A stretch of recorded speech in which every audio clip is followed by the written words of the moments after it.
কতটা লাইন পড়েছে দেখ গাড়ি।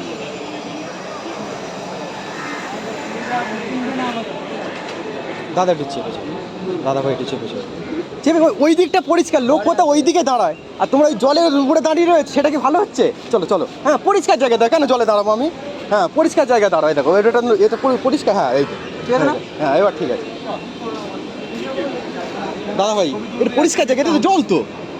চলো চলো, তবে এক হাতে থালা নেবে, এক হাতে দাদা ভাই চলো।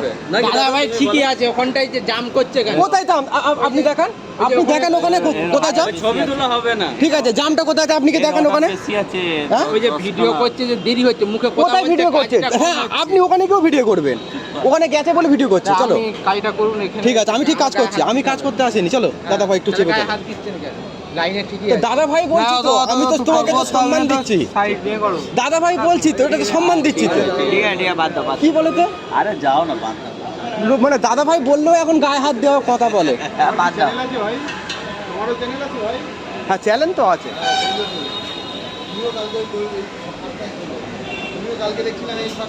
হ্যাঁ আমি ওই ফাঁকে ছিলাম। হ্যাঁ দেখো, বিপদের সময় যদি একটুখানি পাশে যদি না দাঁড়াও, তাহলে তাহলে মানুষের কোনো লাভ নেই, তাই না? ভিড় আছে, এটা আমি তো ইউটিউবার, আমি ভোরবেলা বেরিয়েছি কন্টেন্ট নেওয়ার জন্য। এখানে আধ ঘন্টা হচ্ছে গিয়ে পেঁয়াজ ছুলে দিলাম, ডিম ছুলে দিলাম, তাতে কি হয়েছে? কোথায় ভাইরাল হলাম? ও হবে কি করে? আমার কন্টেন্ট আছে নাকি?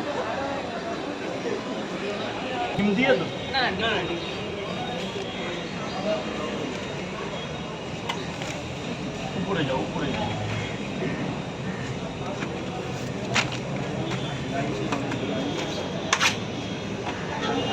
$90 দেবো।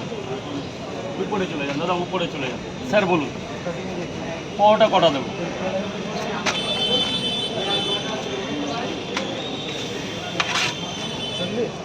$40 উপরে চলে যান, উপরে। তো চলে এলাম লাইন দিয়ে। এবার একটু বলো কি বলবো? Dialogue famous. এক প্লেটে 3টে পরোটা, আনলিমিটেড তরকারি, একটা আপেল পেঁয়াজ, একটা কাঁচা লঙ্কা, মাত্র 30 টাকা, যাতে হবে না ট্রেনের টিকিট। এবার মানে আমি আপনার সাথে কথা বলা যেতে মনে করি কাস্টমারটা আছে। আমি তো উনিও কাস্টমার। আচ্ছা তা বলুন হ্যাঁ ওই তুমি দিতে থাকো, তা তো কি দেবো বলুন? পরোটা দাও। কটা? দুটো? তিনটে। মানে তাহলে আর কি ওই পেঁয়াজ আর লঙ্কা। তাতে দিন। আমাকে স্যার বলুন আমাদের পরোটা। আচ্ছা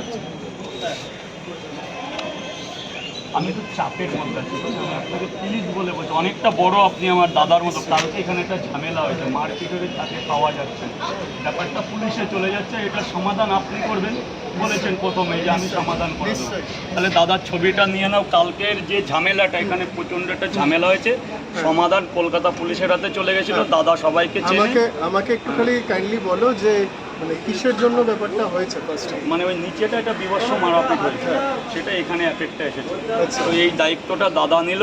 আমি তোমাকে বলেছি প্রথমেই যে তুমি এখানে বলছো যে লাইন করা এ করা, আমার জন্য যদি কোনো প্রবলেম হয়। না, না, আপনার জন্য না। না, তুমি আমাকে বললে যে দাদা তুমি সরে যাও, যদি কোনো অসুবিধা হয়। আমি তখন কি বললাম, দাদা যদি কোনো আমার জন্য অসুবিধা হয়, না, আমি কালকের কিন্তু ওই ঝামেলার আমি ব্যাপার। কালকের ঝামেলা তো প্রথমটা আমি জানি না, তুমি এই প্রথমটা বললে। এবার সেই প্রবলেমটা কার জন্য হয়েছে, যারা এসে আমার জন্য, আমার জন্য। না না তোমার জন্য, এবার সেটা তো দেখতে হবে না। কেউ যদি এখানে যারা দাঁড়িয়ে খাচ্ছে বা এ করছে, তারা যদি নিজেরা রাজুদার পাশে না থাকে, আমি এটুকুই সবাইকে বলবো, যারা ইউটিউবার হও বা যাই করো, প্লিজ পাবলিকের প্রবলেম করো না। উনি অনেক দূর থেকে এসে করে খাচ্ছেন, ওনাকে ওনার কাজটা করতে দাও। যদি উনি পারমিশন দেন তবেই ছবি তোলো বা যা কিছু করো পারমিশন নিয়ে করো। যদি ওনার অসুবিধা হয় সেইগুলো কাইন্ডলি তোমরা সেই অসুবিধাটাকে বাড়িও না। এবং অনেকে আছে যারা অনেক দূর থেকে আসছে, অনেক ওয়েট করে, তাদেরকে প্লিজ সুযোগ করে দাও, এটুকুই বলবো। Thank you Raju. ও এইটুকুই আমিও। সবাই ইউটিউবার বা যারাই আসছে তাদের জন্য এটা রইল।